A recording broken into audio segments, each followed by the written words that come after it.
नमस्कार, आप देख रहे हैं भारत एक्सप्रेस। मैं हूं राघवेंद्र द्विवेदी और मैं याना मीर। इजराइल और फलस्तीन के बीच चल रहे तनाजे के कुछ आंकड़े आपको बताती चलूं।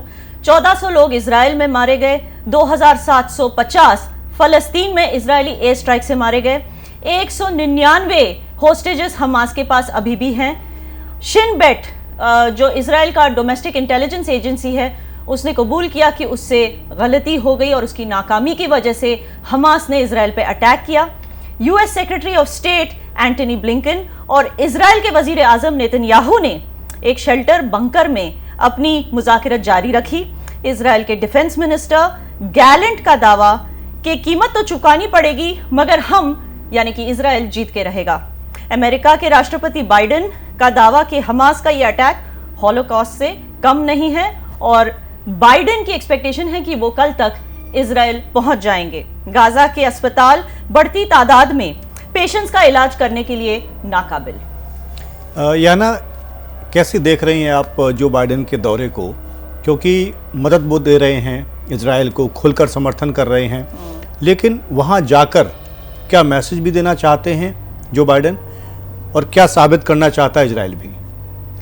देखिए, जो बाइडेन ने साफ तौर पे कहा है कि जूस के साथ पहले भी जो जर्मनी में हुआ था, जिसको हॉलोकॉस्ट कहा जाता है, जब नाजीज ने उन पे तशद्दुद किया था, उसी से कंपेयर किया जो बाइडेन ने उस सिचुएशन को जब हमास इलीगली इजराइल की टेरिटरी में घुस आया और वहाँ पे लोगों के साथ जो कत्लेआम हुआ, औरतों के साथ अजमत रेजी हुई, बच्चों को किडनैप कर दिया गया, जलाया गया, बीहेड कर दिया गया। इस तरह की बर्बरियत जो शायद इस दुनिया ने पहली बार देखी और हमास ने ये बर्बरियत की।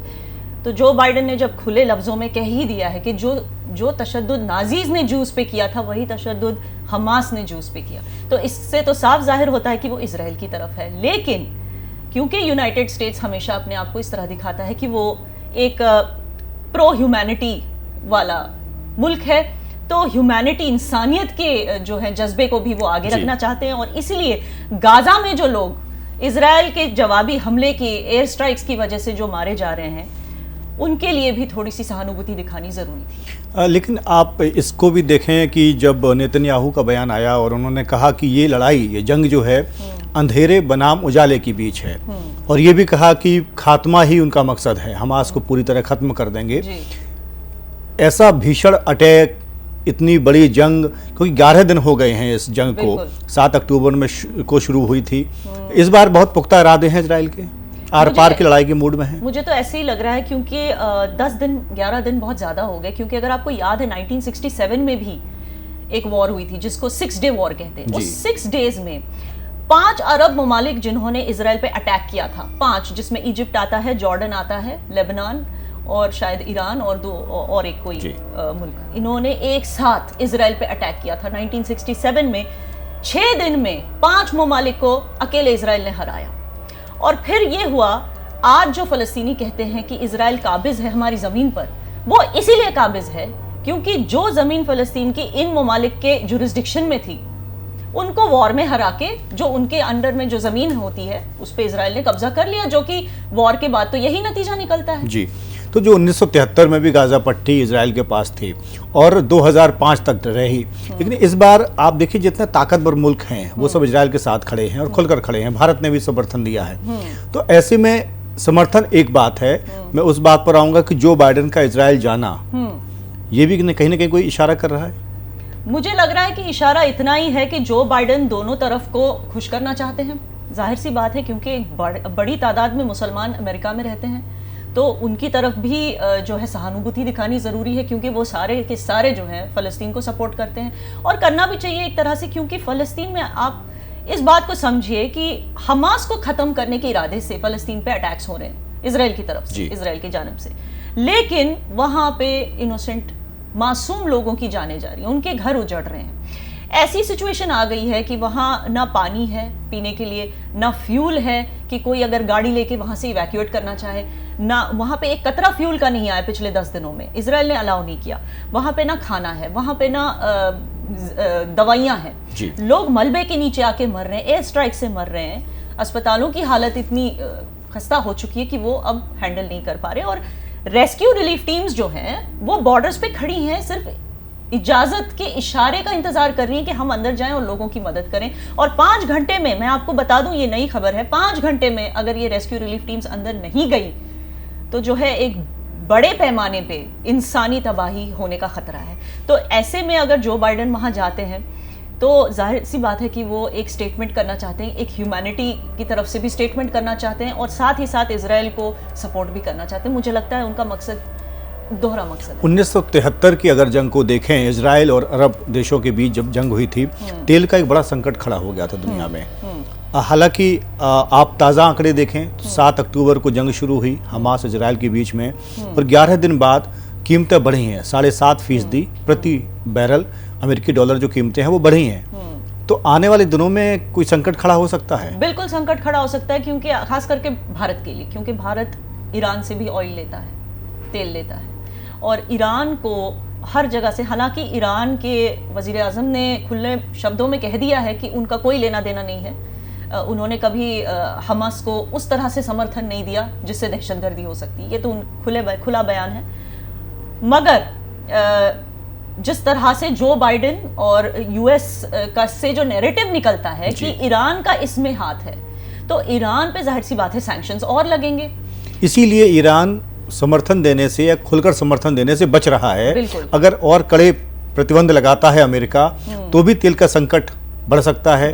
और जब भी इस तरह कोई दो मुल्क और जिनका व्यापारिक रिश्ते तमाम दुनिया भर के देशों में होते हैं, जंग होती है तो फिर ये संकट खड़ा हो सकता है। यही चीज हमने रशिया और यूक्रेन के समय भी देखा था कि तेल के प्राइसेस बढ़ गए थे, इससे करेंसीज गिर गई थी, बहुत सारी ऐसी चीजें ही, ट्रेड, वर्ल्ड ट्रेड पे बहुत इम्पैक्ट हुआ है। लेकिन याना एक सच्चाई ये भी है कि 1973 वाली स्थिति अब नहीं है, हालात बदल गए हैं, क्योंकि हर एक देश अपने पास इतना भंडार रखता है कि कुछ सप्ताह या कुछ महीनों का काम चला सके।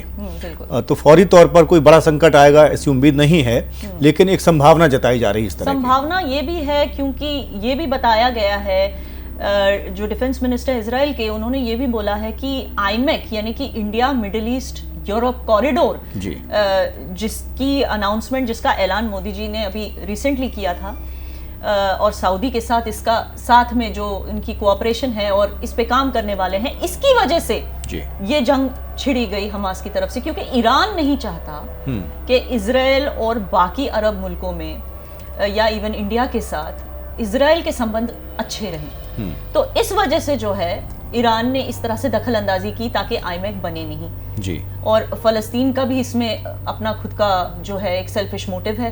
तो इस वजह से कुछ ऐसी चीजें हैं जिस पर खतरा, जैसे आईमेक एक बहुत ही एम्बिशियस प्रोजेक्ट था जी इंडिया का, क्योंकि ये एक डायरेक्ट कंपटीशन था चाइना के सीपेक की तरफ, चाइना के BRI जो बेल्ट एंड रोड इनिशिएटिव को डायरेक्ट कंपटीशन देगा। तो ये एक बहुत ही एम्बिशियस प्रोजेक्ट था, लेकिन इस पे ऐसा लग रहा है कि इस पे अब थोड़ी डिलेज हो जाएंगी, शायद ये कैंसिल भी हो सकता है, क्योंकि इससे सऊदी अरेबिया और इजराइल के रिश्ते मजबूत हो जाते और ये ईरान नहीं चाहता था जी।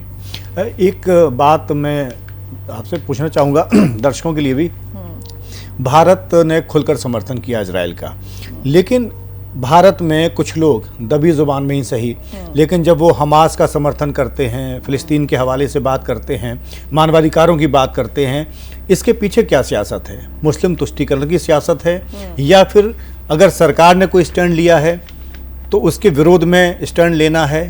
क्योंकि अब विरोध के नाम पर विरोध की भी एक जो मानसिकता पैदा हुई है पिछले कुछ सालों में कि सरकार के स्टैंड के खिलाफ हम जाएंगे, ऐसा कुछ लोग जब सोचते हैं तो वो वजह हो सकती है। राघवेंद्र जी, लेकिन इसका जवाब देने से पहले मैं एक चीज़ की दाद देना चाहूँगी और तारीफ भी करना चाहूँगी।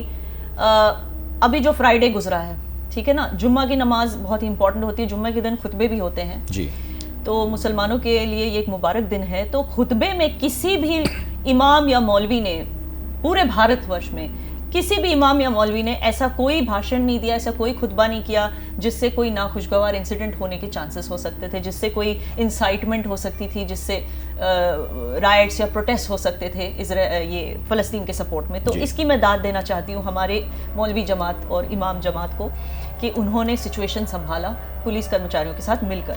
तो ऐसा कुछ भारत में अभी तक देखने को नहीं मिला कि किसी तरह का वायलेंट प्रोटेस्ट फलस्तीन के सपोर्ट में हो। लेकिन मन ही मन में सपोर्ट करने की जो आप बात करते हो, मुझे लगता है वो इसलिए है क्योंकि अभी तक लोगों के सामने एक चीज क्लियर नहीं है, शायद वेस्टर्न मीडिया की दखलंदाजी की वजह से या कुछ ऐसे लोगों की वजह से जो गलत नैरेटिव सेट करना चाहते हैं अपनी सेल्फिश मोटिव्स के लिए। ये चीज क्लियर नहीं है कि फलस्तीन की जो लड़ाई है क्या वो मजहबी लड़ाई है या आजादी की लड़ाई, ये चीज क्लियर नहीं। जब मजहबी लड़ाई हो जाती है तो जाहिर सी बात है सारे मुसलमान मुसलमानों के साथ खड़े हो जाते हैं, लेकिन फिर कभी ये कहते हैं कि ये आजादी की लड़ाई है, लेकिन अगेन उसमें क्लैरिटी नहीं है, वो इसको आजादी की लड़ाई कह ही नहीं सकते क्योंकि जैसे आपने कहा 2005 में भी इजराइल ने खुद गाजा को फलस्तीन को सौंपा था, उसके बाद भी आज ये हालात हैं। तो आप सोच सकते हैं कि दुखद ये है कि तमाम मैं देखता हूँ तमाम टीवी चैनल्स पर जो पैनलिस्ट बैठते हैं वो हमास को आतंकवादी संगठन भी नहीं मानते। बिल्कुल। तो अब ये अजीब सी बात है और आमतौर पर देखा गया है कि विदेश नीति पर खासकर जो भी सरकार का स्टैंड होता है, पिछले कई दशकों से एक परंपरा रही है कि विपक्ष भी सपोर्ट करता है सरकार के स्टैंड का, और विदेश नीति जैसे संवेदनशील मुद्दे पर पक्ष और विपक्ष दोनों साथ खड़े दिखते हैं। इस जंग में, हमास बनाम इजराइल की जंग में, विपक्ष का अपना अलग कुछ नेताओं के बयान भी आए पिछले दिनों, और जो टीवी पैनलिस्ट होते हैं वो अपना एक अलग, वो आलोचना नहीं करते हैं। अगर कोई आतंकी संगठन है तो वो कह सकते हैं खुलकर कि आतंकवादी है, इनका खात्मा होना चाहिए, वो एक सॉफ्ट लाइन रखते हैं। ये आपने अच्छा मुद्दा पकड़ा कि मुझे नहीं लगता ये हमास वर्सेस इजराइल फाइट है, मुझे खुले तौर पे लगता है ये फलस्तीन वर्सेस इजराइल है, चाहे इसको लोग कितना भी डिनाई कर ले, क्योंकि हमास जो है वो सिर्फ एक टेरर ऑर्गेनाइजेशन नहीं है, वो एक एम्पावर्ड पॉलिटिकल पार्टी है, एक सियासी पार्टी है जिसको लोगों ने वोट दे के चुनाव में जिताया, चुनावी तौर पे जीत कर आए हैं। तो जाहिर सी बात है जो उनके मुद्दे हैं वो लोगों के ही मुद्दे उठा रहे हैं, जो लोगों के मन में बात है वो उसी को उठा रहे हैं। तो इस जंग को खत्म होने के लिए 7 दशकों से चली आ रही इस कॉन्फ्लिक्ट को, इस तनाज़े को खत्म करने का एक ही तरीका है कि जब फलस्तीनियों के दिल से यहूदियों के लिए जो नफरत है वो खत्म हो जाए। इसके लिए ये बहुत ज़रूरी, मैं ये नहीं कह रही कि हर एक फ़लस्तीनी ऐसा है, मैं ये नहीं कह रही कि किसी भी मासूम फ़लस्तीनी की जान जानी चाहिए इस वजह से, जो हो रहा है वो बहुत बुरा हो रहा है, क्योंकि अपनी आंखों के सामने अपना शहर, अपना घर उजड़ता देखना किसी के लिए आसान नहीं है। और बहुत सारे लोग हैं जो उन एयर स्ट्राइक्स में मारे जा रहे हैं जिनका कत्लेआम से कुछ लेना देना नहीं है। लेकिन बात यही है कि इस पूरे जो रीज़न है, जो वजह है इस कॉन्फ्लिक्ट का, वो यहूदियों के खिलाफ जो नफरत है लोगों के दिल में, बहुत पुरानी भी है, कई दशकों पुरानी है, लेकिन इस बार हमास ने मौका दे दिया इजराइल को। जैसा आपने कहा कि फ्रंट पर भले ही कहा जा रहा हो कि हम हमास से जंग कर रहे हैं, लेकिन बात जो है, टकराव जो है वो इजराइल और फ़लस्तीन का है, बहुत पुराना है। तो इस बार हमास ने मौका दे दिया और एक ऐसी बड़ी वजह दे दी इजराइल को कि इस बार वो भी आर पार के मूड में आ गए। बिल्कुल, और ऐसे लग रहा है क्योंकि हर बार, जैसे मैंने कहा, जब भी इनके बीच वॉर हुई है, जंग हुई है, इजराइल ने थोड़ी थोड़ी ज़मीन पे कब्जा कर लिया। तो अब ऐसे लग रहा है कि गाज़ा पर कब्जा करके ही छोड़ेगा इजराइल। अब मुझे नहीं लग रहा, क्योंकि जिन हालात में जैसे लोग वहाँ से इवैक्यूएट करते जा रहे हैं, और ये बहुत ही हैरानी की बात है कि एक भी मुस्लिम मुल्क जो है इनका साथ नहीं दे रहा। सिर्फ सोशल मीडिया पे आके बोल देने से क्या होता है जी, रिस्पॉन्स में ना कोई हेल्प। आप देखिए, इजिप्ट भी तो मुस्लिम देश है, फिर इजिप्ट ने तो वहाँ पे वॉल बना दी, दीवार बना दी ताकि फ़लस्तीनी रेफ्यूजी अंदर ना आए राफा बॉर्डर से।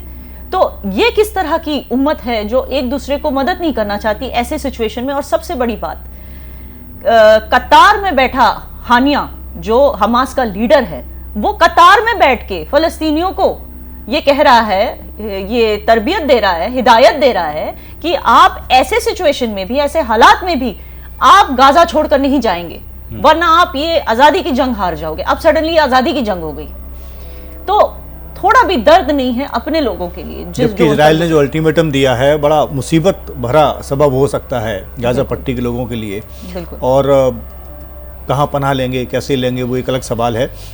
अमेरिका की पॉलिसी को आप समझें, शुरुआत से उनकी एक पॉलिसी ये भी रही है कि एक हाथ कुछ करते हैं, दूसरे हाथ कुछ करते हैं। डिप्लोमेटिक बहुत रिलेशंस होते हैं और डिप्लोमेसी में बड़ा यकीन करते हैं। अमेरिका की चाल इस नज़र से आप कैसे देखती हैं कि बीच में कभी ठटकते हैं, फिर 2 कदम आगे बढ़ जाते हैं, फिर ऐलान भी कर देते हैं समर्थन का, और बीच बीच में उनके पत्ते दूसरी दिशा में बढ़ते दिखते हैं? देखिए, अमेरिका पे तो भरोसा करना बहुत ही मुश्किल है, क्योंकि आप देखिए इवन सद्दाम हुसैन के वक्त जो उन्होंने वो पूरा ऑपरेशन किया, उसके बाद किया, उन्होंने कहा कि सद्दाम हुसैन के पास न्यूक्लियर पावर है, ये है वो है, उसे कहीं से ढूंढकर उसको मार डाला, लेकिन कुछ नहीं मिला।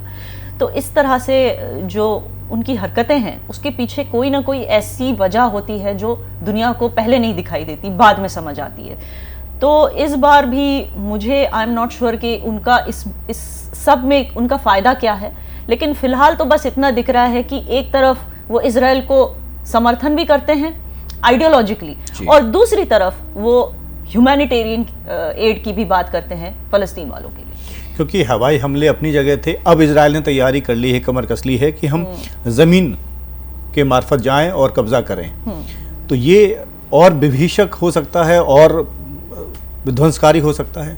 देखिए, जैसे डिफेंस मिनिस्टर गैलेंट ने कहा इजराइल के कि अब हमें पता है कि हमें इसकी कीमत चुकानी पड़ेगी, और ईरान ने भी ये कहा है कि अगर ऐसी ह्यूमन कैटास्ट्रोफी हुई और इजराइल ने ये एरियल स्ट्राइक्स बंद नहीं किए तो उनको कीमत चुकानी पड़ेगी, साफ साफ तौर पे ये कहा है। तो जाहिर सी बात है कि मुस्तकबिल में कुछ भी हो सकता है, लेकिन इजराइल मुझे नहीं लगता गाजा लेने तक पीछे हटने वाला है, क्योंकि टैंक तैयार हैं इजराइल के। और मुझे लगता है कि अगर जो बाइडेन का दौरा ना होता तो शायद अब तक वो कूच कर जाती सेना उनकी।